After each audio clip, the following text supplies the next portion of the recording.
A poor girl walks into a coffee shop asking for food. She sees a billionaire looking at a photo and asks, "Why do you have a picture of my mom?" He is shocked, starts to cry and says, "You are this woman's daughter." A gentle rain fell outside the small corner coffee shop as Edward Blake pushed open the fogged-up glass door. The bell above rang to announce his arrival, though no one looked his way. He preferred it that way. At 62, Edward preferred not to draw attention. He chose his usual table, near the window. From there, he could watch the street, the hurried people with umbrellas and coats. The coffee arrived without him needing to order. Black, no sugar, courtesy of a waitress who already knew his habits. "Thank you, Martha," he said with a half-smile. She returned the smile before stepping away. Edward waited for her to turn around before he reached into the inside pocket of his coat to take out the photograph. Its corners were bent, the color slightly faded, physical proof that this image had traveled with him for a long time. Claire was smiling in the picture, her brown hair tied in a ponytail, her eyes bright, full of dreams he hadn't known how to protect. 5 years, he murmured to himself, running his finger over his daughter's face. 5 years since the day she slammed the door. 5 years of silence that weighed more heavily than any noise. The coffee shop was busy that Sunday afternoon. Families filled tables, couples spoke in hushed tones, teenagers laughed loudly. It was a world that kept going, ignoring the emptiness Edward carried in his chest. He took a sip of coffee, tasting the bitterness on his tongue. The bell above the door chimed again, but Edward didn't look. He kept his eyes on the photo, lost in memories of a time that would never return. It was the unusual activity near the counter that finally caught his attention. Among the adults, a small child appeared, alone. Brown hair in 2 uneven braids, an oversized red coat on her slight frame, and slightly worn shoes. The girl stood on her tiptoes, stretching to reach the counter. Her stomach growled audibly, making her hug her belly for a moment. She looked hungry. "Excuse me." Her voice was clear, determined despite her shyness. "May I have a slice of that chocolate cake?" The attendant, a middle-aged man in a green apron, leaned forward to see her better. "Where's your mom, sweetheart?" "She's working." The girl rocked back and forth, her eyes fixed on the display of sweets. "Can I take the cake with me? I'm really hungry." "Do you have money?" She shook her head, fidgeting with her braids. "No, but I can pay later, I promise." The man frowned and uneasy. He looked around as if searching for a responsible adult. Edward watched the scene in silence. The girl couldn't be more than 4 years old. She wore simple but clean clothes. She looked well cared for despite being alone. Something about her felt familiar, though he couldn't pinpoint what. "I'm sorry, little one," the attendant finally said. "I can't give you cake without payment." The disappointment on the child's face was clear, but she didn't cry or throw a tantrum. She just lowered her eyes, accepting the refusal with a dignity unusual for someone so young. Edward stood up and walked over to the counter. "I'll pay for her cake," he said, placing some bills on the counter. "And a glass of milk too, please." The girl looked at him in surprise, her eyes wide and curious. "Thank you, sir," she said politely. "How about you eat at my table?" Edward offered, pointing to where he had been sitting. "It's warmer by the window." She hesitated for a moment, but the smell of the cake being plated by the attendant seemed to convince her. She nodded and followed Edward back to his table, climbing onto the chair across from him. Her short legs dangled above the floor. She was waiting eagerly for the cake when her gaze fell on the photograph Edward had left on the table. She leaned forward, her eyes growing wide with recognition. "Why do you have my mum's picture?" she suddenly asked. The question hit Edward like a punch. He looked from the photo to the child, stunned. The resemblance he hadn't noticed before was now obvious, overwhelming. The same eyes, the same face shape, the same tilt of the head when curious. What's your mother's name?" Edward asked, his voice suddenly dry. "Claire," the girl replied without hesitation. "Claire Blake." The world around him seemed to freeze. The noise of the coffee shop faded, as if someone had turned the volume down. It was just him and that child, connected by a name and a photograph. "And your name?" he asked, though he already suspected the answer. "Grace." Grace. His granddaughter. The child Claire had been expecting when she left home 5 years ago. The child he had never met. "Hello, Grace," Edward said, trying to keep the emotion out of his voice. "My name is Edward Blake. Hi, I knew your mom." "Are you her friend?" Grace asked, her eyes on the photograph. Edward paused to think. "We were close a long time ago." He turned to the counter and signaled to the attendant. "Please, a slice of chocolate cake for the girl, and a glass of milk." Grace watched curiously as the man nodded and began to prepare the order.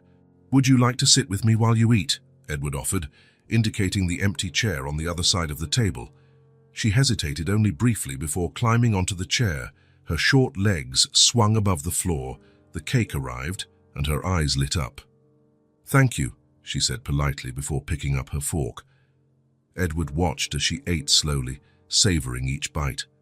He had so many questions he wanted to ask, so many things he needed to know, but he didn't want to scare her. "Do you live nearby, Grace?" She shrugged, her mouth full of chocolate. "Not too far. I came by myself," she added proudly. "Mom was sleeping. She works a lot and gets tired." "Where does she work?" "At a diner," Grace replied without offering details. "She serves food to people." She took another sip of milk, watching Edward with curiosity. He couldn't help but smile. "And you? What do you like to do when you're not at the coffee shop?" Grace pondered this while taking another sip of milk, leaving a white moustache above her lip. "Do you like stories?" she asked suddenly, changing topics in that unique way children do. "I like them very much," Edward answered, grateful for the chance to keep the conversation going. "What kind of stories do you like?" "Princesses," Grace said as she cut another piece of cake, "but not the silly ones who wait around for a prince to save them. I like the princesses who fight dragons." Edward smiled. "Sounds like you enjoy stories about courage." "Yes. Mum says courage isn't about not being scared. It's doing things even when you're scared." "Your mum is very wise," Edward said, impressed by the maturity coming from someone so young. "She's the bravest person in the whole world, and the prettiest too," Grace affirmed with conviction. "But she's always tired," she added, a hint of worry in her childish voice. "Sometimes she cries when she thinks I'm asleep." Edward's heart clenched. Claire, his daughter, alone and struggling, raising a child without help. He felt a wave of guilt so intense it nearly took his breath away. "What do you want to be when you grow up, Grace?" he asked, trying to steer the conversation to a lighter topic. She considered the question seriously, her forehead wrinkling in concentration. "I want to be a doctor, to take care of sick people, or an astronaut," she added after a pause, "so I can see the stars up close." "Both are wonderful professions," Edward said. "You're a very smart girl." Grace beamed with pride. Then, leaning across the table as if to share a secret, she asked, "Do you have children?" The question caught Edward off guard. He hesitated, his gaze drifting involuntarily to the pocket where he'd placed Claire's photo. "I do," he finally answered. "A daughter. Does she live with you?" "No. I haven't seen her in a long time." Grace took in this information, poking at her cake thoughtfully with her fork. "That's sad," she remarked simply, asking no further questions on the subject. Edward felt a heaviness settle in his chest. "It's complicated. Adults sometimes make mistakes. Big mistakes. Mom says that if we do something wrong, we have to say we're sorry." A sad smile appeared on Edward's face. "Your mom is right. Again.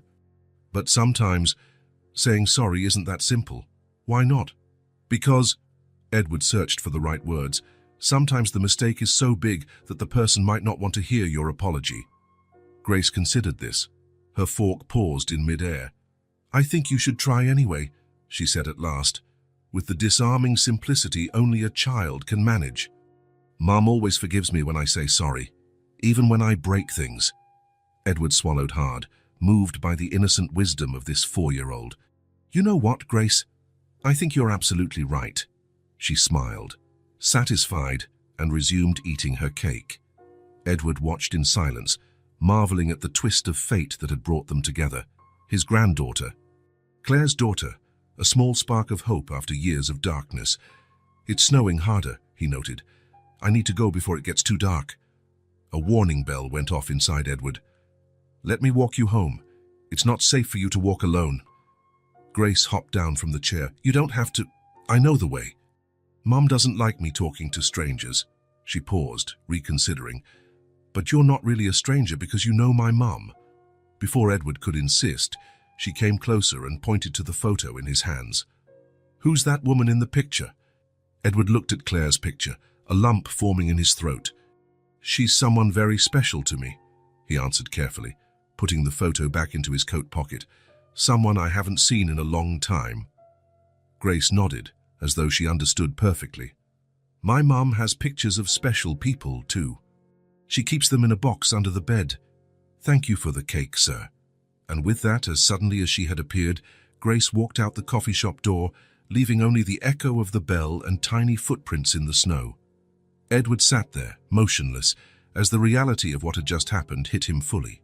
His granddaughter, Claire, so close all this time.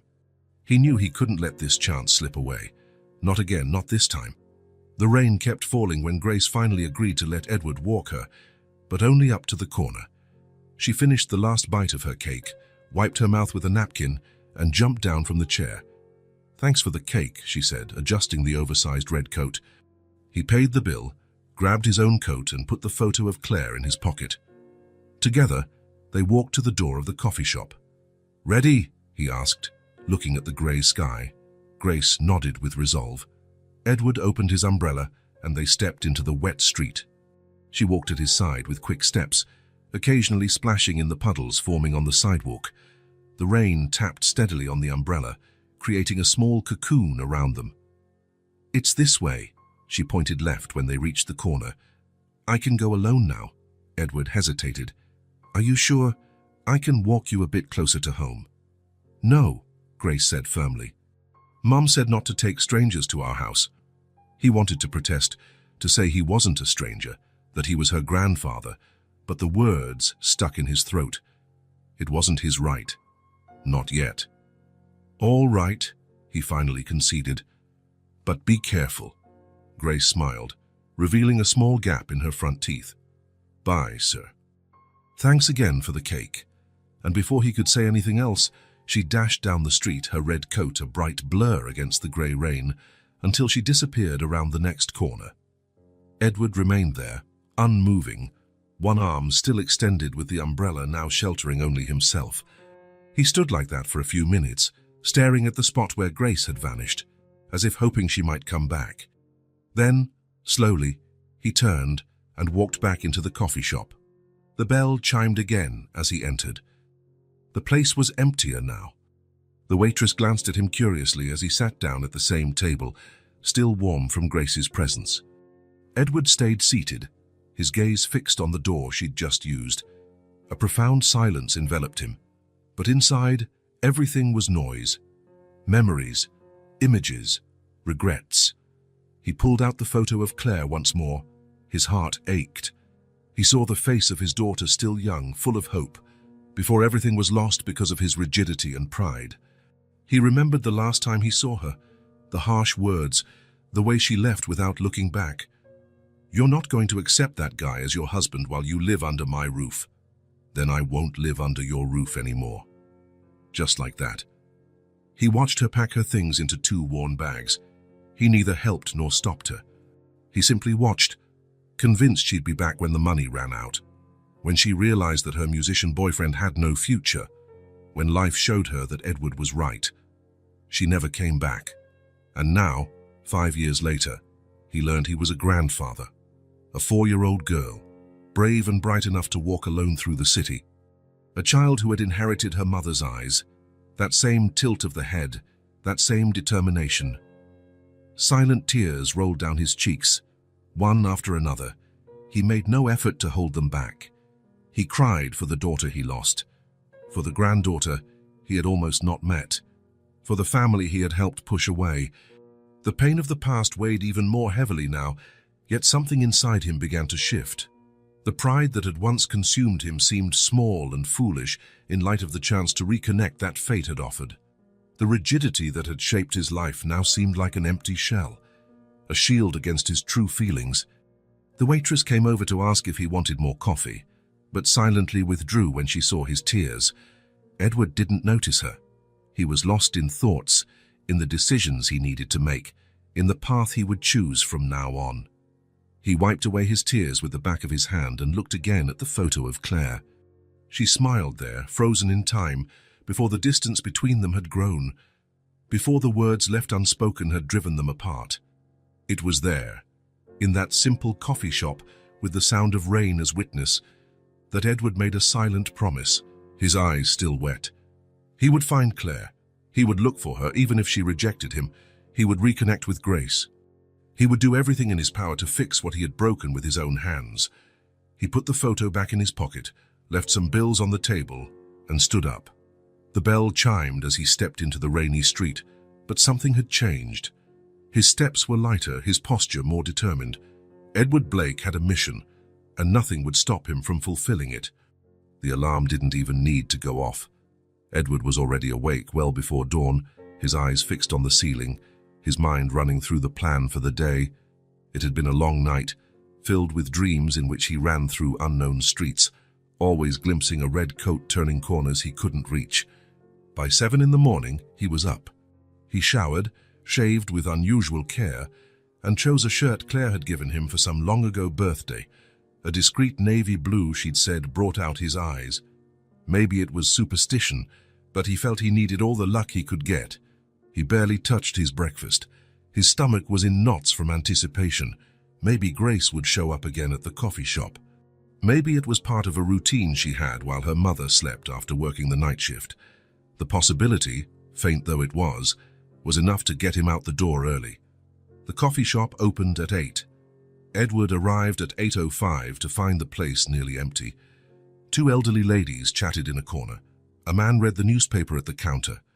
There was no sign of a 4-year-old girl with uneven braids. "Good morning, Mr. Blake," Martha, the waitress, greeted. "Your usual?" "Good morning, Martha.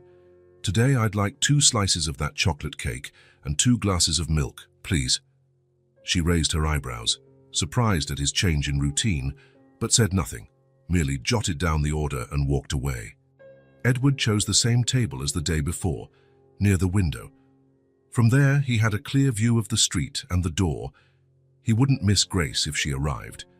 He arranged the 2 plates invitingly, a silent offering of welcome.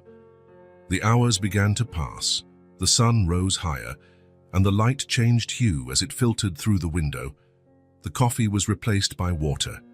The cake remained untouched. At 10 in the morning, the 2 elderly ladies left. At 11, the man with the newspaper did the same. New customers came in and went, people taking a coffee break, students with laptops, couples taking seats for a brief time before continuing with their day. Edward watched every face, his chest tightening every time the door opened. Each time he spotted a child through the window, he leaned forward, hoping and looking. But none of them was Grace. By noon, the coffee shop filled up again for lunch. Martha approached, concerned. "Are you all right, Mr. Blake? Is the cake not to your liking?" Edward forced a smile. "I'm fine, Martha.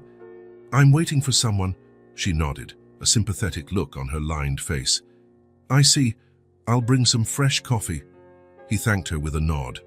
1:30, 2 o'clock, 3. The lunchtime crowd thinned out once more. The cake started to get crusty on the edges.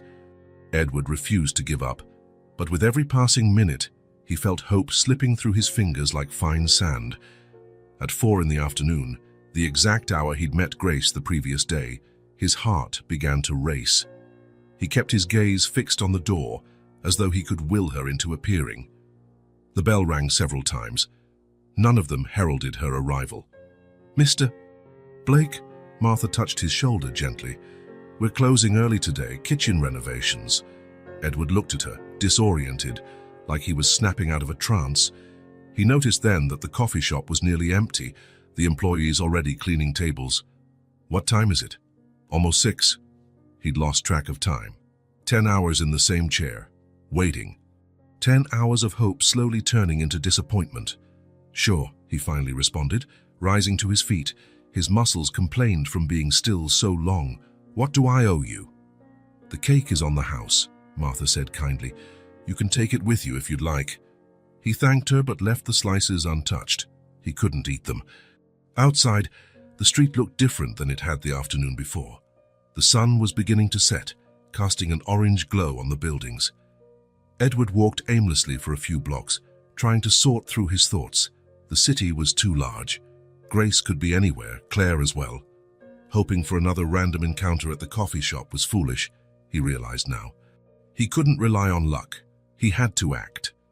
He stopped abruptly on the sidewalk. A discreet sign in the window of a commercial building caught his eye. Randall Investigations, discreet and professional. He stared at the sign for a moment, weighing his options. Was it intrusive? Maybe desperate? Certainly. But the alternative was losing Claire and Grace again, and that he couldn't bear. The next morning, Edward found himself in the modest office of Martin Randall, a middle-aged man with a keen gaze and efficient manners. The investigator listened attentively as Edward explained the situation, omitting only the fact that he hadn't tried to contact his daughter over the last 5 years. Her name is Claire Blake, or she might be using a different surname. This photo is 5 years old. Edward slid the photograph across the desk. She has a daughter named Grace, you're 4 years old, brown hair, usually in 2 braids. Randall examined the photo carefully. And what exactly do you want, Mr. Blake? Just to find them. To know where they live, where they work. Grace mentioned her mom works at a diner, from what I gathered. I understand. And once you find them. Edward hesitated. I just want a chance to get closer, without scaring them, without forcing anything. I want to do things right this time. Randall took notes, asked more questions about their last known locations, mutual friends, any detail that might help in the search. Edward provided what little he knew. I'll need a retainer, the investigator finally said, naming an amount Edward quickly agreed to pay. Leaving the office with the receipt in his pocket and his heart a bit lighter, Edward felt something he hadn't experienced in a long time. Concrete hope. Not just a vague wish, but an active plan. Autumn was beginning to tinge the city's trees with shades of red and gold. Edward looked up at the sky, enjoying the crisp breeze on his face. Somewhere, not too far away, Claire and Grace were living their lives. Soon, he would find them. The search had begun. The rain had given way to sunny days when Edward's phone rang on Wednesday morning. He answered on the first ring, recognizing Martin Randall's number. I found your daughter, Mr. Blake, the investigator announced without preamble. It wasn't difficult. Edward's heart pounded. He sank into the nearest armchair, his legs suddenly weak. Where? Was all he could manage. She works at a diner called Corner Eats on Westmore Avenue. Waitress on the night shift. Lives 3 blocks away, in a small second-floor apartment in an older building. Edward closed his eyes, taking it in. So close. She had been so close the entire time. And the girl? Grace goes to a public daycare part of the day. In the afternoons, she usually stays with an elderly neighbor while her mom starts her shift. Seems like a pretty independent kid. Well cared for, Roy, given the circumstances. The circumstances. Those words stung Edward. He knew exactly what they meant. A single mother, struggling to get by, no family support. Thank you, Mr. Randall. Send me the full report and your final invoice. After he hung up, Edward remained still for a long time. The information he'd longed for was now within reach. The path to Claire and Grace was open, but now he faced the fear of taking that next step. He picked up Claire's photo from the coffee table, where he kept it. He studied her smile, trying to imagine how she looked now, 5 years later. More tired, certainly. With worry lines she shouldn't have. Would she still have that determined look in her eye? Would she still smile as easily? He spent the whole day pacing around the house, restless. 3 times he tried to leave, even stepping as far as the door, only to turn back and sit down again. He rehearsed dialogues in his mind, practiced apologies, imagined every possible reaction, from emotional hugs to a door slammed in his face. Night fell without him making a decision. He slept poorly, plagued by fragmented dreams with faces morphing and voices calling to him from afar. The next morning, he decided he couldn't wait any longer. He wouldn't go straight to the diner or the apartment. It felt too invasive. but he could at least see the area, get a feel for the environment where Claire and Grace were living their lives without him.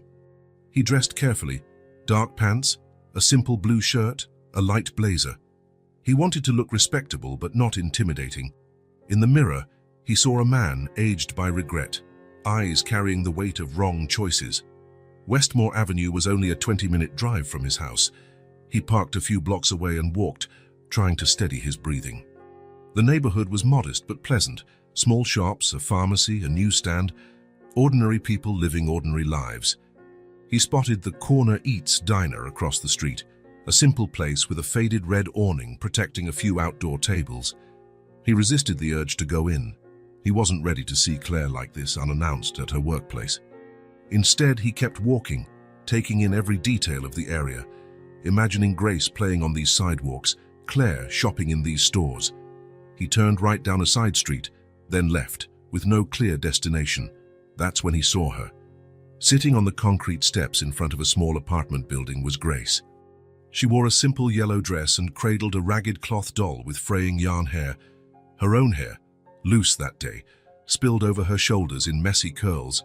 She seemed absorbed in a private conversation with the doll. Edward stopped in his tracks, frozen by the unexpected sight. He hadn't planned to meet Grace first. He wasn't prepared. He considered retreating, leaving before she noticed him. Too late. Grace lifted her eyes, perhaps sensing his gaze. For a moment, her little face reflected confusion, trying to recall where she'd seen him. Then, her eyes lit up with recognition. "Cake Man!" she exclaimed, smiling to reveal the gap in her front teeth. Edward's heart warmed at that simple nickname. All his anxiety and fear seemed to lessen before the genuine joy of that child. "Hello, Grace," he replied, finding his voice despite the lump in his throat. "Did you come to visit me?" she asked, curiosity shining in her big eyes. "I was just walking around the neighborhood," Edward answered, approaching carefully. "It's quite a coincidence to find you here." "I live there," she pointed to the building behind her. "On the second floor, the window with the blue curtain." Edward looked in the direction she indicated, feeling a pang in his chest. So close. She had been so close the entire time. "May I sit down?" he asked, indicating the space beside her on the steps. Grace nodded, shifting so he'd have more room. "This is Lily," she said, introducing the ragged cloth doll. "She's my best friend." "Nice to meet you, Lily," Edward responded earnestly, extending his hand as if to shake the doll's. Grace giggled, delighted by the gesture. She moved the doll's hand to shake his. "You never came back to the coffee shop," Grace noted, sounding slightly accusatory. "I did go back, you just didn't show up," Edward corrected softly. "Oh." She pondered this. "Mom found out I went out alone. She said it's dangerous. Now I'm only allowed to go to the bakery on the corner." Edward felt both relief and sadness. Relief that Claire was taking good care of her daughter. Sadness that he might have lost his chance to see Grace again by accident. "Your mom is right. It's dangerous for a little girl to walk alone in the city." Grace shrugged, as though danger was too abstract a concept to concern her much. "Why are you here by yourself?" Edward asked, glancing around. "Mrs. Martha is taking a nap," she explained, pointing to the first floor. "She watches me when Mom's working, but she's very old and always sleeps after lunch." Edward made a mental note that Grace's supervision wasn't very strict. "Did you bring cake?" Grace asked hopefully, noticing his empty hands. Edward laughed. "Not today, but we can go get some if you'd like." Her eyes lit up, but she hesitated. "I can't leave. Mrs. Martha will worry if she wakes up and I'm gone." He nodded, respecting her sense of responsibility. "Some other time, then." They fell silent for a moment, watching a cat cross the street with casual elegance. "Why are you really here?" Grace asked suddenly, fixing Edward with a surprising intensity for one so young. The question caught him off guard again. He hesitated, trying to find an answer that was truthful but not frightening. "I'm looking for something important that I lost," he said at last. "Something that means a lot to me."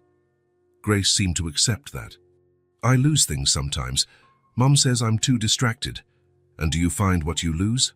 "Almost always," she answered confidently. "If you look hard enough, you end up finding it." A smile appeared on Edward's lips. The simple wisdom of this child was exactly what he needed to hear. "You're right, Grace. If we look hard enough, we eventually find it." They continued chatting, jumping from topic to topic in the way only children can. Edward listened, fascinated by every word, every story, every small glimpse of the life she and Claire had built. It was a simple reunion, sitting there on those concrete steps in the mild afternoon sun. But to Edward, it was loaded with meaning. A beginning, a promise, a path back home. The late afternoon sun was softening when a door slammed inside the building. Grace clutched her rag doll more tightly. "That's Mrs. Martha," she whispered conspiratorially.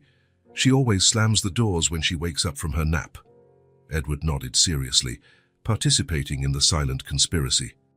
A few minutes later, a grey-haired lady with a kindly face appeared in the building's entrance, adjusting her glasses on her nose. "Grace, I was worried," she said, her tone more relieved than scolding. "Oh, I didn't know you had company." The girl stood up, holding Lily by her worn hand. "This is the cake man, Mrs. Martha. He bought me chocolate cake at the coffee shop." The woman gave Edward an assessing look. He also stood, extending his hand politely. "Edward Blake. I met Grace by chance last week."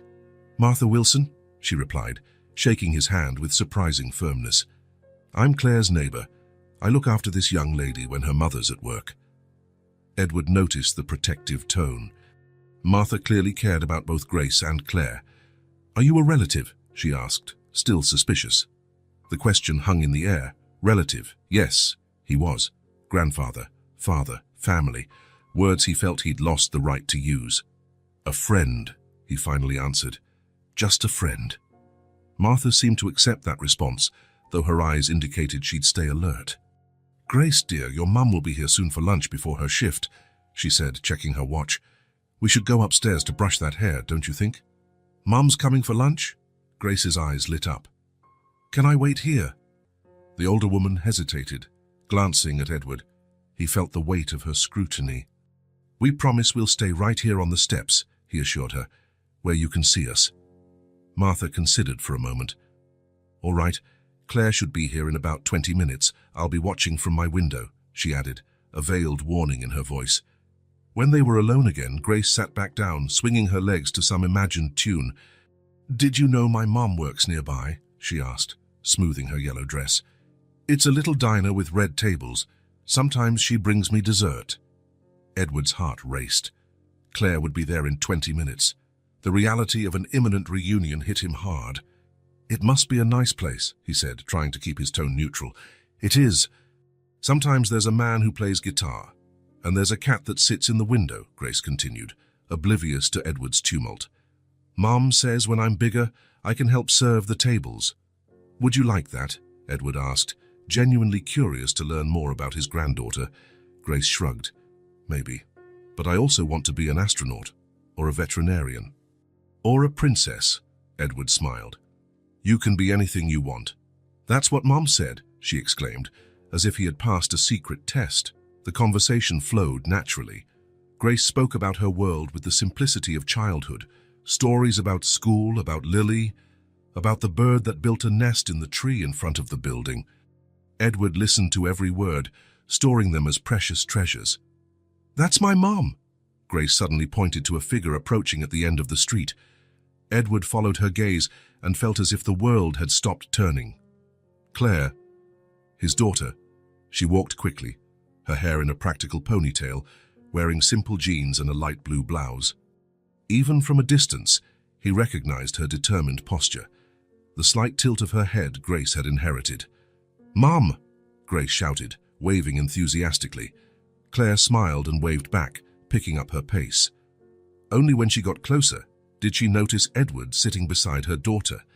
Her smile froze, her steps faltered. For a second, it looked as if she might turn around and run away. Edward stood slowly, as though any sudden move would scare her off. He felt his heart hammering in his chest. Claire looked older, yes, but not in the way he had feared. There was a strength in her that hadn't been there 5 years ago. Worry lines framed her eyes, but her gaze was more certain, more resolute. "Hi, Mom," Grace hopped off the step, running to hug her mother. "Look who I found, the cake man." Claire hugged her daughter automatically, but her eyes never left Edward's face.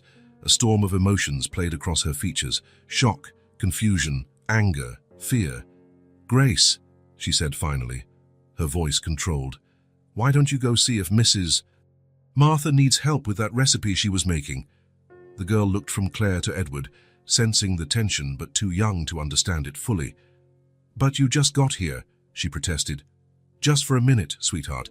I need to talk to this man."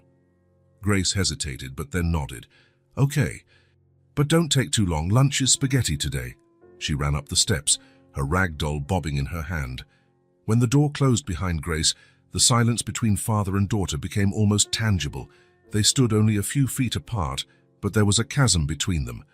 "What are you doing here?" Claire finally asked, her voice low but firm. Edward drew a deep breath. This was the moment he'd prepared for, rehearsed, dreaded. "I ran into Grace by chance last week at a coffee shop," he began, choosing his words carefully. She saw your photo. She recognized you."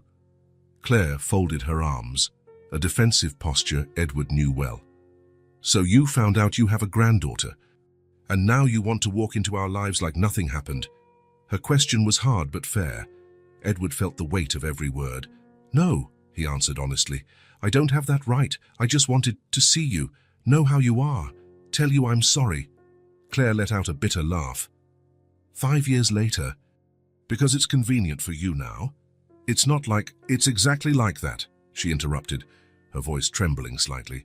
"You threw me out, said you were ashamed of me, that I'd ruined my life, and now you're here on my doorstep." Edward closed his eyes for a moment, the weight of guilt nearly crushing him. Every word she said was true, every accusation deserved. "I was wrong," he said simply, "as wrong as a man can be." Claire stared at him, her eyes shining with unshed tears. For a moment, Edward saw the girl she'd been, the one who used to run into his arms when she had nightmares, the teenager who hugged him after swim meets, the young woman who once trusted him to guide her. "You have no idea what I went through," she said, her voice softer now, laden with old pain. "Pregnant, alone, no money, no family. Jason left me 2 weeks after I moved out. You were right about him, at least." Edward took a hesitant step toward her. "Claire, No." She raised her hand to stop him. "I don't want to hear it. Not now. I have to go upstairs. Grace is waiting."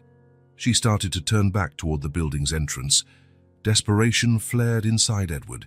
She was slipping away again, and this time it could be for good. "It was the biggest mistake of my life letting you leave," he blurted, words spilling out in a rush. "Not a day goes by that I don't regret it. Not a night goes by that I don't wake up thinking of you, wondering where you are, if you're okay." Claire paused, her back still turned to him. Her tense shoulders betrayed an inner conflict. "Your mother died," Edward continued, his voice breaking. 2 years ago, cancer. It happened too fast for us to prepare. Her last request was for me to find you, for us to make peace. I failed her too. I couldn't find you in time." Slowly, Claire turned around, tears silently streaming down her face. The news of her mother's death hit her like a physical blow. "Mom died," she repeated, her voice barely audible. Edward nodded, unable to speak through the tightness in his throat. For a long moment, father and daughter stood there, separated by years of hurt and silence, united only by the shared pain. "Why didn't you look for me sooner?" Claire finally asked. "Pride," he said, the brutal truth coming out. "Stupid, foolish pride. I thought you'd come back when you realized you'd made a mistake, when you needed help. It took me too long to realize I was the one who was wrong." Claire dried her tears with the back of her hand, a gesture so like Grace's that Edward's heart ached.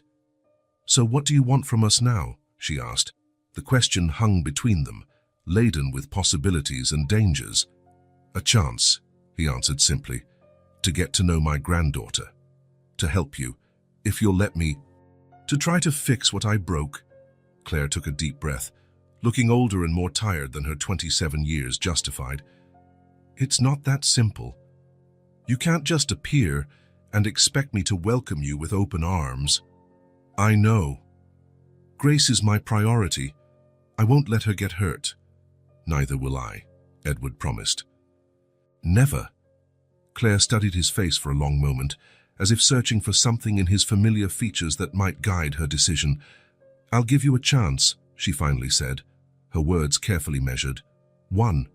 But you have to prove you've changed, that you're not the same man who threw me out. The relief Edward felt was so overwhelming his legs nearly gave out. Thank you, was all he could say. I'm not doing this for you, Claire clarified. I'm doing it for Grace. She deserves to know her grandfather. And for Mom, it's what she would have wanted. Edward nodded, understanding the unstated conditions of the deal. I work at a diner a couple of blocks from here, Claire continued, gesturing in that direction. Corner Eats. My shift starts at 2 today. Come by around 4. We can talk during my break. I'll be there. Claire hesitated, as if she wanted to say more, but then simply nodded briefly and turned toward the building. Edward remained on the sidewalk, watching the door close behind her. The conversation had been brief, painful, but it contained something he had not dared hope for. A promise, a chance, a possibility. In the second-floor window, he saw Grace's little face appear, waving excitedly. He waved back, a surge of gratitude flooding him so strongly it almost brought him to his knees. The path would be long and hard. Claire's trust would not be easily regained. The broken bonds would not be mended overnight. But for the first time in 5 years, Edward Blake felt he was moving in the right direction, toward family, toward redemption, toward home. The rain tapped gently against the window of the small apartment. Claire finished washing the dinner dishes, while Grace, seated at the kitchen table, colored the drawing she'd started earlier with intense focus. The sound of pencils scratching paper mixed with the clinking plates and the distant rumble of thunder. 3 weeks had passed since Edward's reappearance. 3 weeks of cautious meetings, measured conversations, small steps toward a reconciliation that still felt fragile and uncertain. Edward had visited the diner a few times, taken Grace to the park twice, always with Claire's prior permission, slowly inching his way into their world. The girl hummed quietly as she drew, occasionally furrowing her brow, switching pencils, tilting her head to evaluate her work. Through the reflection in the window over the sink, Claire watched her, a gentle smile on her lips. Moments like these were precious, quiet, simple, perfect in their small, everyday way. Finished, Grace finally declared, lifting the drawing in both hands to examine it better. Claire dried her hands on a towel and came closer. Let me see, honey. The drawing depicted 3 figures holding hands, a woman with long hair, a small girl in the middle, and a taller man with grey hair. Above them was a smiling sun and blue clouds. Below, scrawled in uneven letters, My family. Claire felt a lump in her throat. The man in the drawing was clearly Edward. It's beautiful, Grace, she said, keeping her voice steady. It's you, me, and Grandpa Edward, Grace explained, pointing to each figure. We're at the park. I'm going to give it to him next time he visits us. Claire slowly sat down in the chair beside her daughter, Grandpa Edward. The ease with which Grace used the term caught her off guard. Of course the girl would make the connection eventually, but hearing it aloud made everything more real. Grace, she began, choosing her words carefully. Do you like Grandpa Edward? The question hung in the air for a moment. Grace considered it with the solemnity only children can give adult questions. Yes, she finally answered. He tells cool stories, and he really listens to me, like you do. Claire nodded, taking in her daughter's sincere response. Listening, something Edward had never been particularly good at before. Perhaps he really had changed. Mum, Grace looked up from the drawing, her face suddenly serious. Why didn't you ever talk about him, about Grandpa? The direct, innocent question hit Claire like a punch. How could she explain years of hurt, rejection, and silence to a 4-year-old? How to sum up the complexity of a broken family tie?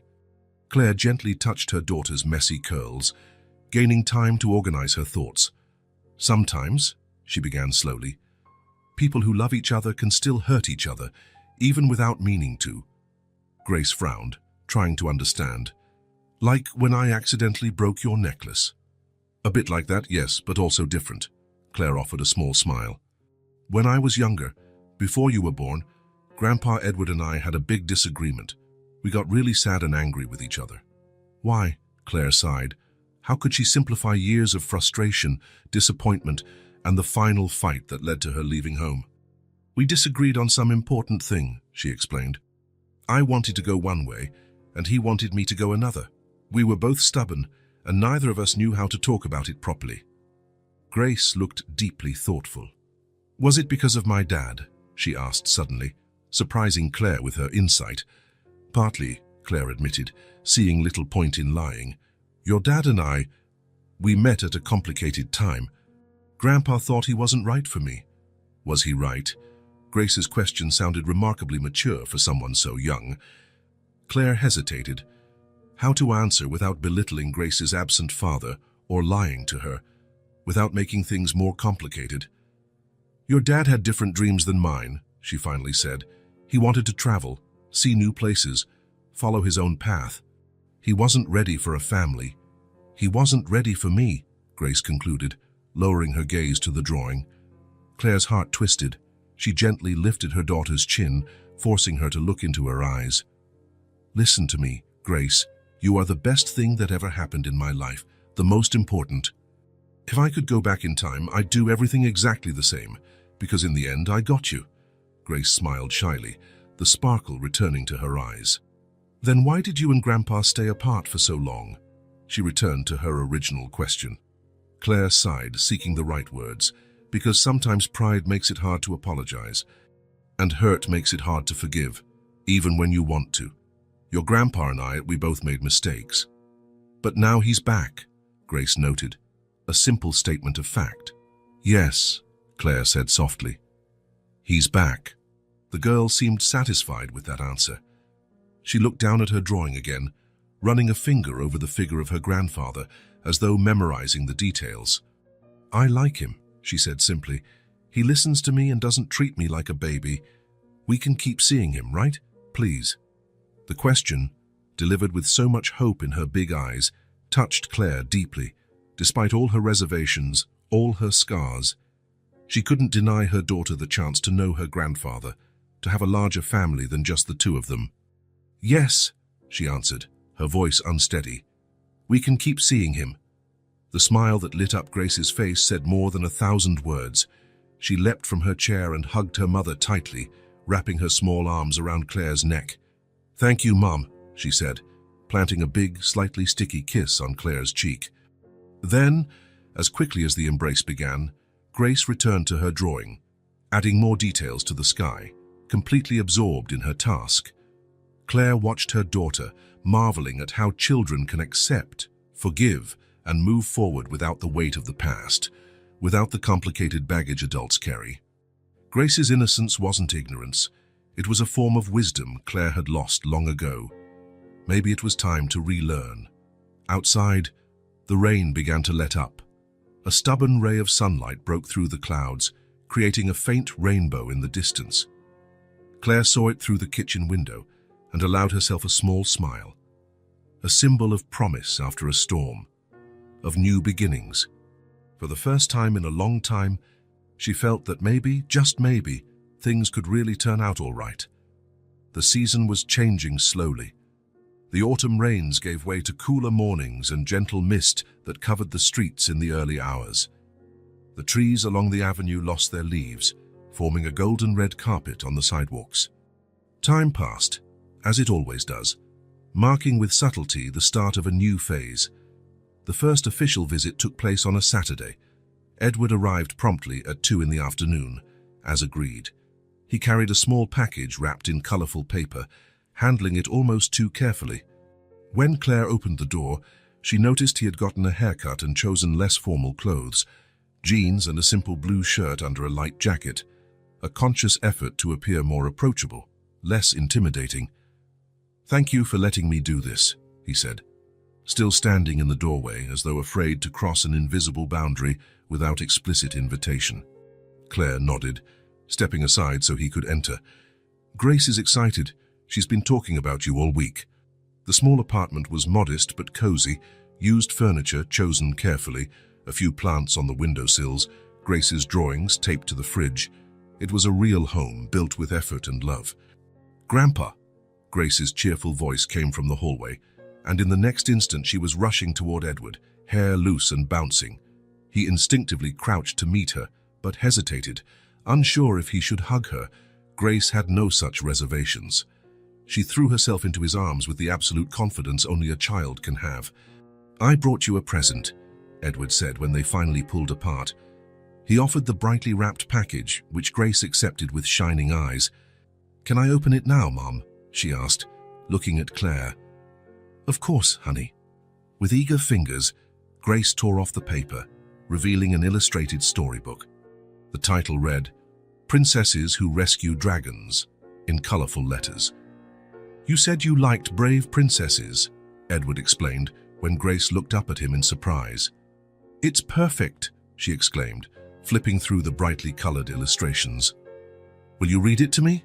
A quick glance at Claire for permission, a discreet nod granting it. Small gestures that set the unwritten rules of this new arrangement. "I'd be delighted," Edward replied, and so it began, with a story about unconventional princesses, read aloud in the small living room. Claire watched from the kitchen as she prepared a snack, keeping enough distance to give them space, but close enough to hear every word. When the story ended and the cookies were served, Grace asked, "Can we go to the park, please? I want to show Grandpa the ducks." Another exchange of looks between Claire and Edward, another silent negotiation. "All right," Claire relented, "but be back before dark." At the park, Edward watched Grace feed the ducks with bits of stale bread. Her enthusiasm was so natural that it both enchanted and saddened him. How many other children were out there? How many other small moments like this had he missed? "They're a family," Grace explained, pointing to a particular group of ducks. "That big one is the dad, that one is the mom, and the tiny ones are their babies." "How do you know?" Edward asked, genuinely curious about her reasoning. "Because they're always together," she said with a child's irrefutable logic. "Families stay together." Her words hung in the air, carrying more meaning than she could possibly understand. Edward felt the sting of them, an unintentional, gentle rebuke. "Not always," he said softly. "Sometimes families are apart for a while." Grace considered that, tossing the last piece of bread to the ducks. "But they can come back together," she concluded at last, looking at him. "Like us, right?" Edward felt a lump in his throat. "Yes," he managed. "Like us." And the following weeks developed a pattern. Edward visited on Saturdays, sometimes during the week when Claire worked the night shift. Mrs. Martha, initially wary, gradually accepted his presence, especially after he fixed her leaking faucet and replaced a blown-out hallway light. His time with Grace had a special quality, unlike anything he'd experienced before. There was a purity in their relationship, free from the complexities and expectations that had overshadowed his role as a father. With Grace, he learned to be present, to truly listen, to engage with her world without trying to mold it to his own ideas. One day in early November, he took her to see the decorated store windows downtown. Grace walked beside him, her small hand firmly grasping his, commenting on everything she saw with infinite wonder. "Look, Grandpa, a train that moves by itself," she exclaimed, pointing to a display where a miniature train chugged through tiny mountains and villages. "Grandpa." The word still surprised him each time he heard it, bringing both joy at her acceptance and sadness for the years lost. "Would you like some hot chocolate?" he offered, noticing how the cold wind had turned Grace's cheeks pink. In a cozy coffee shop, Edward watched his granddaughter carefully sip from her mug, leaving a foam mustache on her upper lip. There was something mesmerizing about how fully she lived in each moment, unconcerned about past or future. "Your mum liked hot chocolate too, when she was your age," he commented. Grace looked at him with renewed interest. "Really? Mum was like me?" "In many ways, yes." She had the same curious eyes, the same way of furrowing her brow when she was focused. "Tell me more," Grace said, settling into her chair. "What was Mom like when she was little?" Edward smiled, delving into memories he'd long kept hidden. He told stories of Claire as a child, how she collected colored stones, built forts with bed sheets, and insisted on keeping a frog as a pet. "Mom wanted a frog," Grace laughed, delighted by the thought. "Oh yes, and not just any frog, it had to be green with golden spots. We searched every pond around, but never found one just like it." The stories flowed, creating an invisible bridge between past and present. For Grace, they were magical tales about a version of her mother she'd never known. For Edward, they were precious fragments of a life he'd let slip away, now recovered through his granddaughter. On a rainy afternoon, they stayed at the apartment. Edward brought paper, colored pencils, paints, and brushes. They spread everything out on the kitchen table and started drawing. "What are you drawing?" Grace asked, craning her neck to see his sketch. "A house," Edward replied, outlining a roof. "The house where your mom grew up." "It's huge," Grace observed, impressed. "It was a great place for a kid. It had a backyard with trees to climb and a swing hanging from the oldest oak." Grace dipped her brush in blue paint and began coloring the sky on her own drawing. "Why don't you and Mom live there anymore?" The question, so simple and direct, caught Edward off guard. Before he could reply, Claire entered the kitchen carrying a basket of laundry. "Because sometimes people need different spaces," she answered, surprising Edward. "They need room to grow in different ways." Their eyes met for a brief moment. There was something new in Claire's gaze. Not complete forgiveness, perhaps, but the beginning of understanding. "Grandpa's teaching me how to draw houses," Grace announced, oblivious to the subtle tension in the air. "I see," Claire smiled, setting the basket on the counter. "He's always been good at that. He used to draw houses for work, you know." "Really?" Grace looked at her grandfather with renewed admiration. "You used to draw real houses?" "Yes, I was an architect," Edward confirmed, pleasantly surprised that Claire would share this information. "I drew buildings and houses, sometimes even schools." "Wow," Grace was genuinely impressed. "Can you show me how to draw a really tall building?" As Edward guided Grace's small hand, teaching her how to make straight lines and place windows, Claire lingered for a moment, watching them. There was pain in her expression, but also something else, a reluctant acceptance of the new reality taking shape. Later, when Grace was asleep and Edward was about to leave, Claire offered him a cup of coffee. They sat at the kitchen table in uncomfortable silence at first, until Edward finally spoke. "Thank you for today." "For all of this?" Claire stirred her spoon in her cup, the tink of metal against porcelain echoing in the quiet. "I'm not doing this for you," she reminded him, but her tone was less defensive. "Grace deserves to know her grandpa." "I know, but still, thank you." Another silence, but now different, less charged. "She takes after you," Edward observed. "She has your determination," Claire almost smiled, "and your stubbornness. It runs in the family, I'm afraid," he admitted, allowing himself a slight grin too. For a brief moment, the chasm between them seemed just a little smaller. After December arrived with its lights and festive decorations, Edward began stopping by the apartment 3 times a week. He became a steady presence, reliable, patient, attentive. He fixed small things that broke, brought ingredients for special recipes, read bedtime stories to Grace. Claire watched the transformation with cautious acceptance. The man now sitting on the floor solving jigsaw puzzles with her daughter was different from the rigid, controlling father she remembered. There was a gentleness, a vulnerability he'd never shown before. One afternoon, picking Grace up from daycare, Claire was surprised to see Edward already there, chatting with the teacher. "I thought you had to work late," he explained, clearly worried he might have overstepped. "I just wanted to help." "It's fine," Claire responded, surprised to realize she meant it. His presence didn't unsettle her the way it once had. They walked home together, Grace in between, holding each of their hands and occasionally hopping over sidewalk cracks.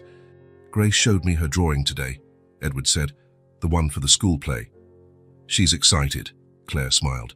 "She practices her lines every night before bed." "Could I?" Edward hesitated, choosing his words carefully. "Would you mind if I came to watch it, if that's okay with you?" Claire studied his face. The request was simple but packed with meaning. Another step toward a family routine they had never truly experienced. "Grace would like that," she finally answered. Not exactly a yes, but close enough. That night, after Grace fell asleep, having insisted on one more bedtime story, Claire found Edward in the living room, looking at the framed photos on the wall. There were pictures of Grace as a baby, her first steps, birthdays, precious moments he hadn't been there for. "I'm sorry," he said, without turning around, "for everything I missed, for everything I made you miss." Claire folded her arms, an automatic defensive posture. "We can't change the past." "No," Edward agreed, turning to face her. "But we can choose the future we want to build." His words hovered between them, an offer, a possibility. "I want you to know," he continued, voice firmer now, "that I'm here, not just for Grace, for you too. Whatever you need, whatever she needs, you can count on me." "Don't make promises you can't keep," Claire warned, the old fear of abandonment surfacing briefly. "I'm not promising anything I can't give," Edward replied simply. "My presence, my support, my love, if one day you can accept it again." Claire didn't answer, but something in her stance shifted. A slight ease, a small nod of acknowledgement. "Grandpa," Grace called, running into the living room with wet hair and unicorn pajamas. "Are you still here for my bedtime story?" "If your mom says it's okay," Edward responded, glancing at Claire. "You can stay," she said, and there was a new note in her voice. Not complete forgiveness, not yet, but an open door where once there had been only walls. The park glistened under a thin layer of frost on a Sunday morning. Grace ran ahead, chasing dry leaves the wind occasionally lifted from the ground. Edward and Claire walked a few steps behind, always keeping her in sight. "She asked about Christmas," Claire said, adjusting her scarf against the cold. "What did you tell her?" "That we'd do something small, just the two of us, like always." Edward nodded, sensing delicate territory. "If you'd like," he began after a moment, "my house has plenty of space. Maybe we could do something together. Nothing fancy, just family." Family. The words still felt strange between them. "I'll think about it," Claire answered, neither accepting nor rejecting. Up ahead, Grace had discovered a small patch of snow left over from the night's frost. She gathered it carefully, shaping what looked more like a misshapen ball than a snowman. "Grandpa, help me make a snowman," she shouted, beckoning excitedly. Edward hurried over, always ready to meet his granddaughter's requests. He knelt beside her, ignoring the cold biting through his jeans. "I think we need more snow, sweetheart," he remarked, evaluating the insufficient mound. "We can use leaves too," Grace suggested, with the resourcefulness of children. "We just have to pretend they're snow." Edward laughed, charmed by her solution. "You're very clever, you know that." "Mom says I take after Grandpa," Grace replied, intent on gathering more leaves. The statement caught him off guard. He looked at Claire, who stood a few paces back, watching them. She shrugged, as if to say, she hears everything. Together, grandfather and granddaughter built a snowman, mainly out of leaves, twigs, and an old scarf Edward offered to complete the work. It looked nothing like a real snowman, but to Grace, it was perfect. "Let's show Mom," she exclaimed, grabbing Edward's hand and tugging him toward Claire. "It's the best leaf snowman I've ever seen," Claire said with mock seriousness, making Grace jump with joy. Edward watched them with a full heart. Grace stood between them, a living link, reconnecting them, giving them a second chance to be a family. That night, as Edward read Grace a bedtime story, she stopped him halfway through a page and gazed at him with those eyes that seemed to see far beyond her 4 years. "Grandpa," she said solemnly, "you're going to stay with us forever, aren't you?" Such a simple, complicated question made Edward pause. He glanced up to see Claire standing in the doorway, listening. "I can't promise forever," he answered honestly. "No one can, sweetheart, but I can promise that while I'm here, I'll give you and your mom all the love I have." Grace seemed satisfied with that reply. She snuggled closer and asked him to continue reading. Later, as he was leaving, Edward found Claire on the small building's porch looking at the sky, where a few stars managed to shine despite the city lights. "She's getting attached to you," Claire commented, her gaze still fixed on the stars. "And I'm attached to her," Edward replied simply.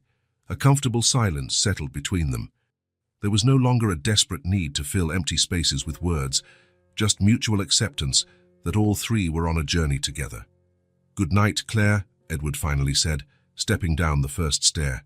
"Good night, Dad," she replied, the word emerging hesitantly, almost a whisper. Dad. She hadn't used that term in 5 years. It was just a word, but it held the weight of the transformation unfolding between them. Edward descended the remaining steps with a lightness in his stride, his heart full of something he hadn't felt in a long time. Genuine hope.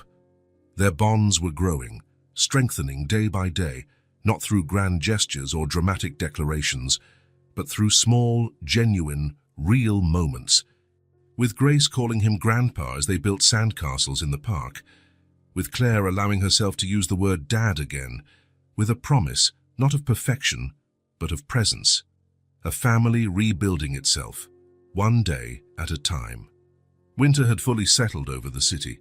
The trees, now leafless, stood out against the grey sky like delicate silhouettes. The cold air made every breath visible, tiny white clouds that vanished quickly. The streets took on a special hush, as if the entire world was speaking in whispers. It was Saturday. Edward had taken Grace to the Natural Science Museum, a promise he'd made weeks earlier when she'd shown an interest in dinosaurs after reading a book together.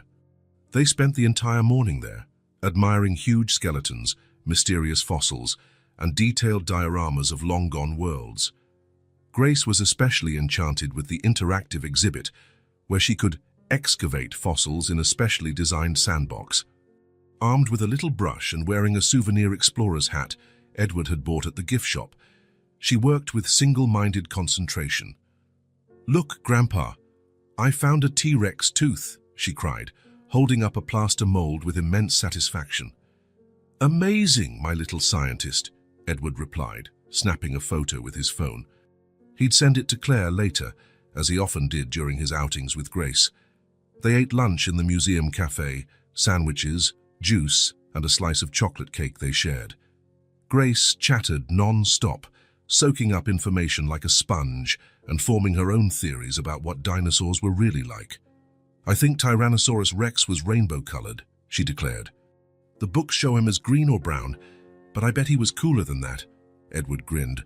"Scientists recently discovered that many dinosaurs actually had colorful feathers. Maybe you're right." Her eyes widened. "I knew it. I'll tell Mom." After the museum, they walked through the nearby park. Grace insisted on collecting especially pretty leaves and interesting little rocks for her treasure box. Edward watched her with a mix of joy and sadness. Over the last few months, every moment with his granddaughter had become precious to him. Every laugh was a gift, every curious question a blessing. Their bond felt natural, effortless, as though they'd always been in each other's lives. With Claire, things progressed more slowly. They had moments of closeness, honest conversations, even shared laughter at times. But they also had heavy silences, unspoken reminders of wounds not entirely healed. Edward respected that pace, aware that genuine reconciliation can't be rushed. As the sky darkened, hinting at the possibility of snowfall, they decided to head back. Grace, tired but happy, fell asleep in the car, still holding her explorer hat and T-Rex tooth. "I guess we wore out our little paleontologist," Edward commented softly, turning up the heat. It was nearly 5 in the afternoon when they parked in front of the small apartment building.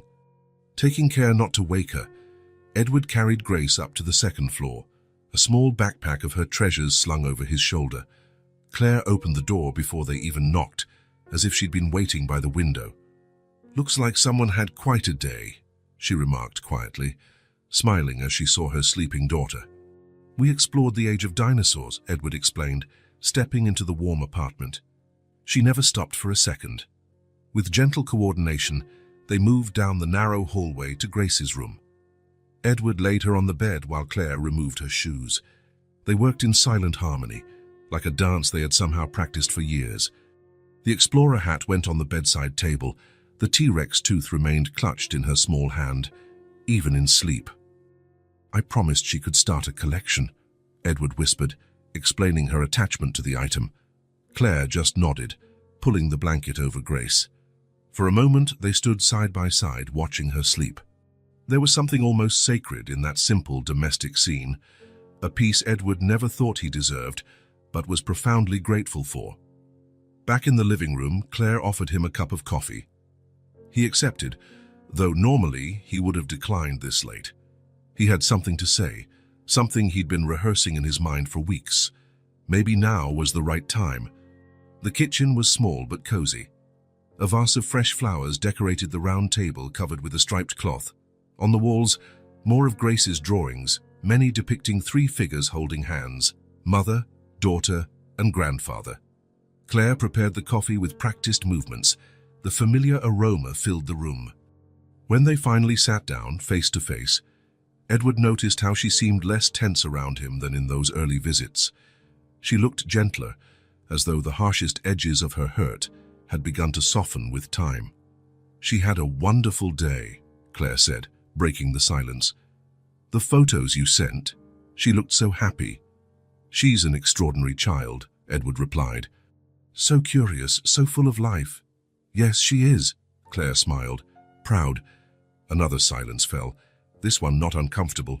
It felt almost companionable, like a pause to breathe between 2 people learning each other's language again. Edward turned his cup in his hands, staring into the dark liquid. It was now or never. "Claire," he began, voice lower than intended. "There's something I need to tell you. Something I should have said before, but I never found the right time." She lifted her gaze, instantly alert. A shadow of worry crossed her face. "What is it? Did something happen?" "No, nothing recent," he quickly reassured her. "It's about your mom." The mention of Eleanor made Claire straighten up. Edward rarely spoke of his wife, and Claire never asked. It was a name that hovered between them, unspoken but always present. "What about her?" she asked, her voice controlled. Edward took a deep breath, steeling himself. "She passed away a little over a year ago, pancreatic cancer." The words fell heavily. Claire blinked several times, as if struggling to absorb the information. Her fingers clenched around the cup. "Why didn't you tell me earlier?" she finally asked, her voice barely above a whisper. "At first, I thought it would be too much. You were already dealing with my sudden reappearance," and he paused, searching for the right words. "Then, I didn't know how to bring it up. How to tell you she was gone and you'd never have the chance to—" He couldn't finish, there was no need. Claire lowered her head, a single tear tracing her cheek. "Did she suffer?" she asked after a moment. "It happened quickly," Edward said gently. "Less than 3 months between diagnosis and the end. The doctors said it was too aggressive, already spread when we found out." Claire nodded silently, taking in the news. Edward saw the internal battle on her face, the grief of loss mingled with regret for the lost years, all the unspoken words, the shared moments that would never happen. "Did she talk about me?" Claire asked, eyes filled with tears. "Every day," Edward confirmed, his own voice faltering. "She never stopped loving you, Claire, never stopped hoping." Another tear joined the first. This time, Claire made no effort to hold back. "In her final days," Edward continued, "when she was very weak, she made me promise something. Her last wish was that I find you. That we reconcile." His voice broke on the last word. The guilt he carried felt heavier than ever. "I promised her, but I waited too long. Pride, fear. I don't know. I failed her, just like I failed you."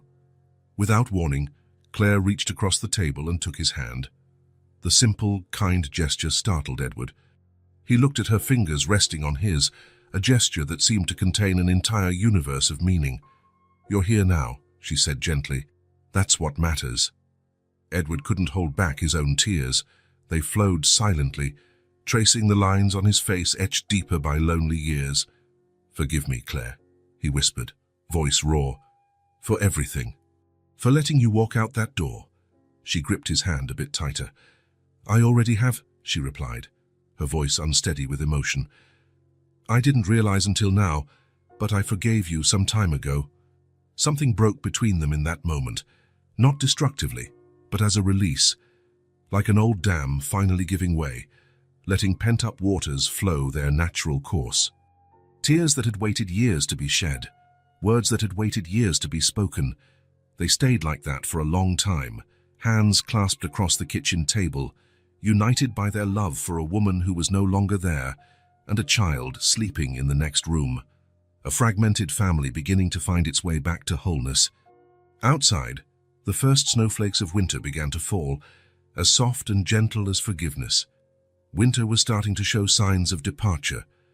On the bare branches of trees, small green buds appeared, silent promises of renewal. The sun, once shy and distant, lingered longer in the sky, gradually warming the cold earth. Nature, in its ancient wisdom, reminded everyone that even the harshest cycles eventually give way to fresh starts. In the small living room of Claire's apartment, morning sunlight spilled through thin curtains, creating golden patterns on the floor. Grace sat on the rug, carefully dressing her favorite doll in clothes specially chosen for the occasion. Edward was adjusting a discreet tie in the entryway mirror, while Claire finished fixing her hair in the bathroom. There was a solemn feeling in the air, a respectful hush that even 4-year-old Grace seemed to sense. Today wasn't a day for running through the park or shouting with laughter. It was a day for memories, for honoring the past and cementing the present. "Ready, sweetheart?" Claire asked, emerging from the hallway in a simple navy blue dress, her hair in a low bun. Grace nodded, standing up and clutching the doll to her chest. "Lily's ready too to meet Grandma," she declared with childlike innocence. Claire and Edward exchanged emotional glances over the girl's head.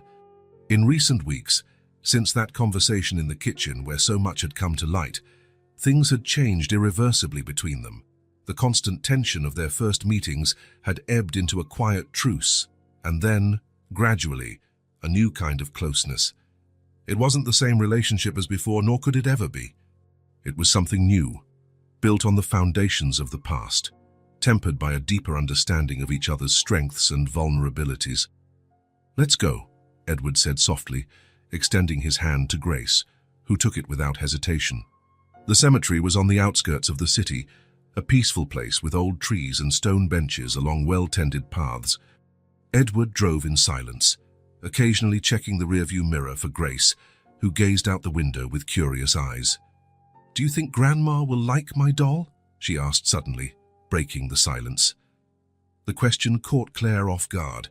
How to explain death and remembrance to a 4-year-old? How to put into simple words the complexity of loss? "I'm sure she will, honey," Claire finally replied. "Your grandmother loved dolls. She kept all of mine, you know, in a special box in the attic." "Really?" Grace's eyes shone with interest. "Yes," Claire smiled at the memory. "She said she'd give them to my daughter one day, to you." Edward glanced at Claire, surprised to hear her speak about Eleanor so openly since learning of her passing. "Are they still there?" Claire asked carefully. "In the attic, I mean." "Yes," Edward confirmed, touched by the possibility of what she was implying. "Right where she left them." The rest of the drive went by in contemplative silence, which felt almost peaceful. When they finally parked near the cemetery's main gate, Edward drew a steadying breath. "Ready?" he asked Claire, who nodded without speaking. Edward knew the path to Eleanor's grave well.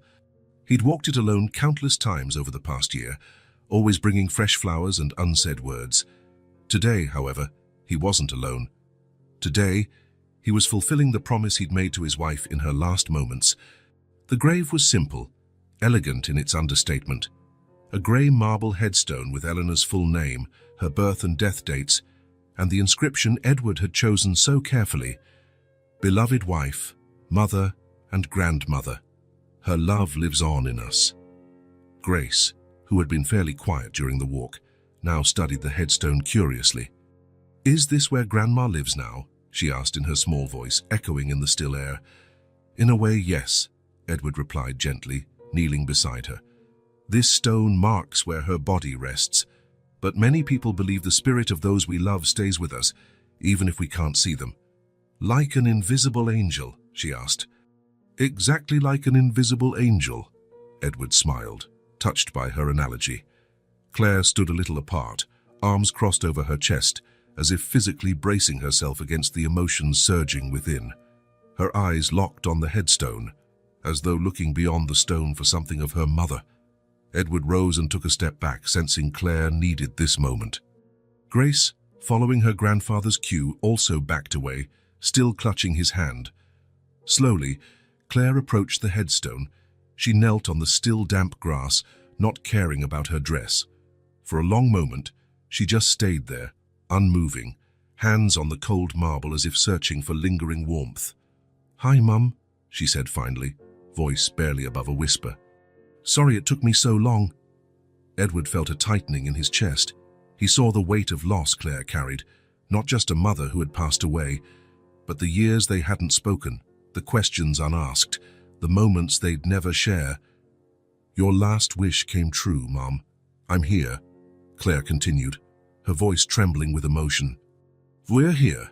Grace, sensing the emotion in her mother's tone, slipped free of Edward's hand and walked toward Claire. With the direct simplicity of a child, she placed her beloved doll alongside the fresh flowers Edward had brought on previous visits. "Grandma can hold her for a bit," Grace offered, a gesture so pure that it broke through Claire's final defenses. She began to weep, tears of sadness and something else. Grief for what was lost, but also gratitude for what was being rebuilt. Edward approached cautiously and knelt by her side. He didn't speak, just extended a hand in support. Claire looked at his offered hand, and after a moment's hesitation, she laced her fingers with his. The three of them remained like that for a while. Grandfather, mother, and child, gathered at the grave of a missing matriarch, each lost in their own thoughts, memories, and unspoken words. It was Grace who finally broke the silence, with that innocent wisdom only a child can have.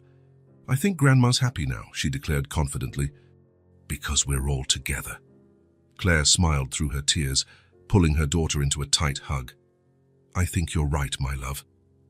Edward looked at them both, a wave of gratitude washing over him so powerfully it nearly overwhelmed him. For so long he'd lived in guilt and regret, believing he'd failed everyone he cared about. Now here he was, given a second chance he didn't deserve, but for which he was infinitely grateful. "Eleanor would be so proud of you too," he said softly. "Of you, Claire, for your strength, for raising such a wonderful daughter under such hard circumstances, and of you, Grace, for being exactly who you are.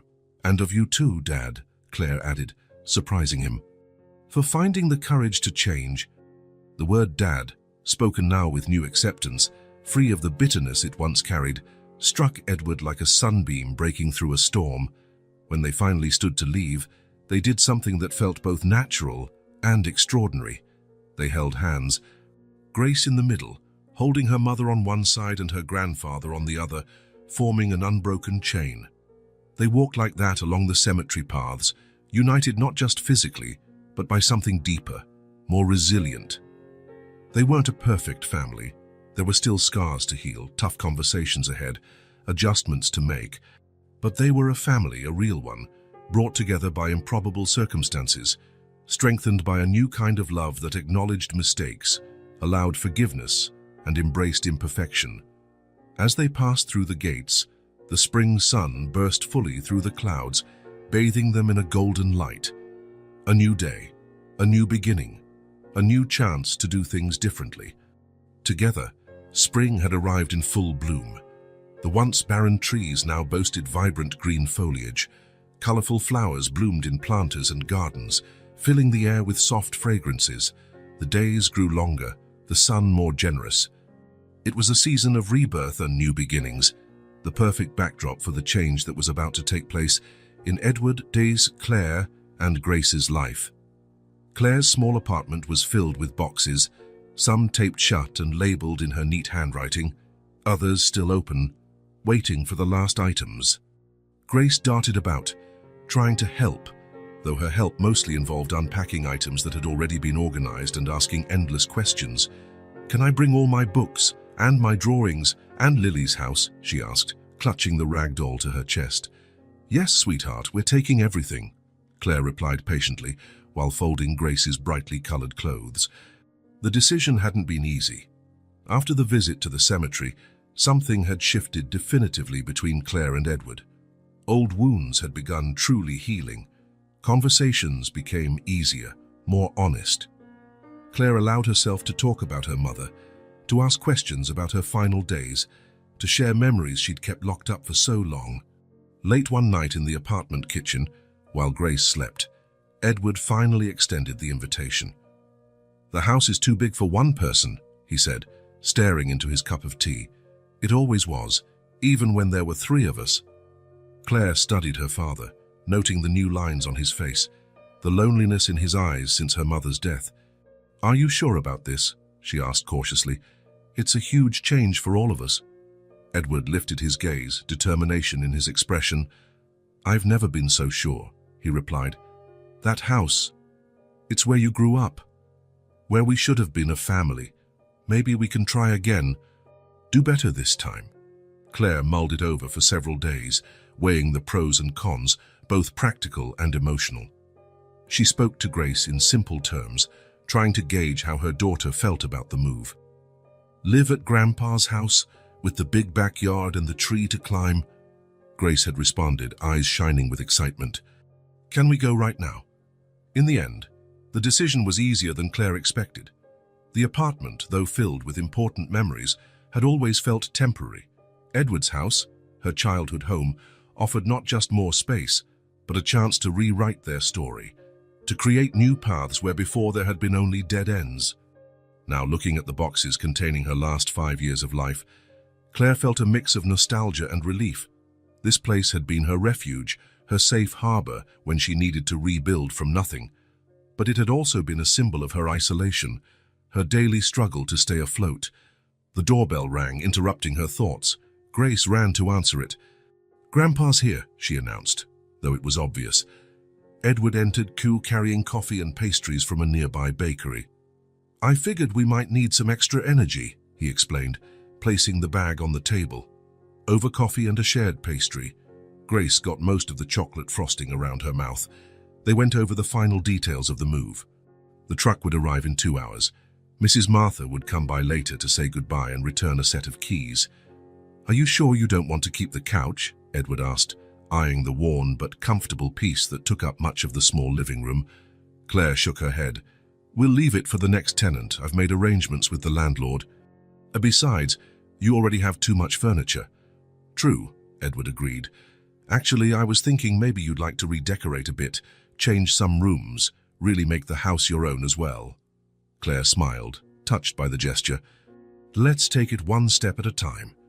When the moving truck finally left, loaded with boxes and the few pieces of furniture they'd chosen to keep, Claire did one last walk through of the empty apartment. Her footsteps echoed in the bare rooms. So many memories in this small space. Grace's first smile, her first steps, nights of fever and nightmares, mornings spent drawing at the kitchen table. "Ready?" Edward asked gently, waiting at the door with Grace in his arms. Claire nodded, wiping away a stubborn tear. "Ready." The house where Claire had grown up was only 20 minutes away, in a quiet neighborhood lined with trees and well-tended gardens. It was a traditional 2-story home with a wide porch and a backyard that seemed designed for a 4-year-old's adventures. The moment they parked, Grace could hardly contain herself. As soon as Edward opened her car door, she bolted for the swing hanging from a large oak tree. "Careful, Grace," Claire called, worried. "Let her explore," Edward smiled. "The yard is safe. I closed off the back gate and checked the fence." Claire realized how much he had prepared for their arrival, taking care of every detail to welcome them. Emotion tightened her throat. Inside the house, more surprises awaited. Edward had made subtle changes, removing some of the more austere furniture and creating open, cozy spaces. Photos of Claire as a child that once were confined to albums now decorated the walls alongside recent pictures of Grace. "Come on," Edward called, leading them upstairs. "I want to show you something special." On the second floor, he opened the door to a room Claire recognized as the old guest room, but now it was completely transformed. The walls were painted a soft yellow. There was a new bed with a canopy and colorful sheets, shelves filled with books, a small table with art supplies, and most impressive of all, a detailed dollhouse in the corner, fully furnished and painted. "This is your new room, Grace," Edward announced, watching his granddaughter closely for her reaction. Grace stared, momentarily speechless, wide eyes scanning every detail. Then she let out a squeal of delight and ran inside, straight to the dollhouse. "It used to be your mum's," Edward explained to Claire, who stood beside him, clearly moved. "Eleanor saved it all these years. I restored some parts, repainted others. It's perfect," Claire managed, her voice choked with emotion. "You did all this by yourself?" Edward nodded. "I wanted Grace to feel at home right away, to know this place was always hers in a way, just waiting for her." Over Grace's excited exclamations as she explored every corner of her new room, father and daughter exchanged a look that spoke volumes, a look of gratitude, acceptance, and a cautious hope. Later, after they'd unloaded the boxes and arranged them provisionally, eaten pizza in the still messy living room, and waited for Grace to finally drift off in her new bed, but not before making Edward read 3 full stories, Claire found her father on the porch, gazing at the stars. "Thank you," she said simply, sitting beside him. "For all of this." Edward turned to her, his eyes shining in the soft light from inside the house. "I promise you, Claire," he said with conviction, "I'll never leave you again. I'll never let you or Grace down. This house is ours now. Yours, mine, and Grace's. A home for the 3 of us." Claire nodded, letting her head rest lightly on his shoulder the way she used to do when she was little. The gesture wasn't planned. It was instinctive, a return to a trust she had thought lost forever. Inside the house, within walls that had witnessed so much joy and sorrow, a new story was beginning. Her story of second chances, of forgiveness, of renewed love. A home for 3, complete at last. Summer arrived with its generous light, bathing the house in a golden glow early each morning. 3 months had passed since the move, enough time for new habits to form, for unfamiliar spaces to become comfortable, for a new routine to settle in surprisingly well. The breakfast table became their daily gathering spot. Edward, always up first, prepared coffee and cut fresh fruit. Claire appeared next, still sleepy but smiling, carrying the newspaper from the front yard. Grace, always last to come down, hair a mess, arrived with Lily the doll tucked under her arm. "Good morning, family," she'd announce, as if each day were a wonderful discovery. On that particular July morning, sunlight streamed through the kitchen windows, creating bright patterns on the colorful tablecloth Claire had picked out weeks before. Edward was flipping pancakes on the stove, while Grace painstakingly placed strawberries on her plate in the shape of a smile. "Working late tonight?" Edward asked Claire, who was checking her schedule on her phone. "No, I'm off at 5, she replied. "I thought we could stop by the park on the way home. Grace has been talking about that new slide all week." "The rainbow slide," Grace confirmed enthusiastically, her mouth full of pancake. Edward smiled, dropping another pancake onto his granddaughter's plate. "Sounds like a perfect plan." Life had settled into a new rhythm. Claire kept her job at the diner, but now she only worked daytime shifts, leaving her more time with Grace. Edward had returned to part-time work at the architecture office, consulting on specific projects. It gave everyone space to adjust and find balance. Evenings were for family, board games in the living room, stories read aloud, dinners shared together. Occasionally, after Grace was asleep, Claire and Edward would sit on the porch with a glass of wine, talking about memories, plans, and reflections. Not everything was perfect, of course. There were tense moments, small disagreements, the usual need to adapt. Claire, used to making all decisions alone, sometimes struggled with sharing responsibilities. Edward, after living by himself for so long, occasionally needed solitude. But they were learning together, day by day, the delicate art of coexisting. Grace thrived in this new environment. Her room became her personal sanctuary, the walls decorated with her own artwork alongside family photos. The dollhouse constantly gained new furniture Edward crafted in his basement workshop from leftover wood. Outside, the old oak now held not just a swing but a small treehouse Edward and Grace had built over the weekends. "A Princess Grace Castle," read the sign, the letters unevenly painted by Grace herself. That late afternoon, as planned, they met at the park. Grace sprinted straight for the multicolored slide, joining other kids in line. Claire and Edward sat on a nearby bench, keeping their eyes on the little girl in a green dress climbing excitedly up the steps. "You look happy," Edward commented, observing his daughter's profile. Claire smiled, not taking her gaze off Grace. I am, in a way I never thought I could be again. I sometimes think of how much we almost lost, Edward reflected. If Grace hadn't walked into that coffee shop on that exact day, I believe we would have found each other somehow, Claire replied, surprising him. Maybe not in the same way or as soon, but I think some stories need to be completed. Edward nodded, moved by her words. Like ours. Like ours, she agreed. Grace slid down with a shriek of delight, waved to them, and ran to the back of the line for another turn. Mom talked a lot about second chances, Edward said after a pause, especially in her final days. She said life doesn't often offer them, and that when they come, we have to hold on with both hands. She was right, Claire replied. As always. The scars of the past hadn't vanished entirely. There were still memories that hurt, flashes of regret that surfaced late at night or in unguarded moments. Lost time could never be recovered, birthdays not celebrated together, school milestones not shared, holidays spent alone. But now those scars served as markers of a story of overcoming, not just pain. Reminders of not what they had lost, but what they had managed to rebuild. That evening, after Grace fell asleep, having insisted on yet another story, Claire found Edward in the study, sorting through old family photos into a new album. I found these in the attic, he said when she joined him. Thought Grace might like to see them one day, know her whole story. Claire sat beside him, picking up a photo of herself at about 6 years old, sitting on the same swing Grace now used. Thank you, she said simply. For what? For not giving up. For finding us, for bringing us home. Edward smiled, eyes glistening with restrained emotion. It was the only place you should have been. The next photo showed Eleanor, young and radiant, holding baby Claire in her arms.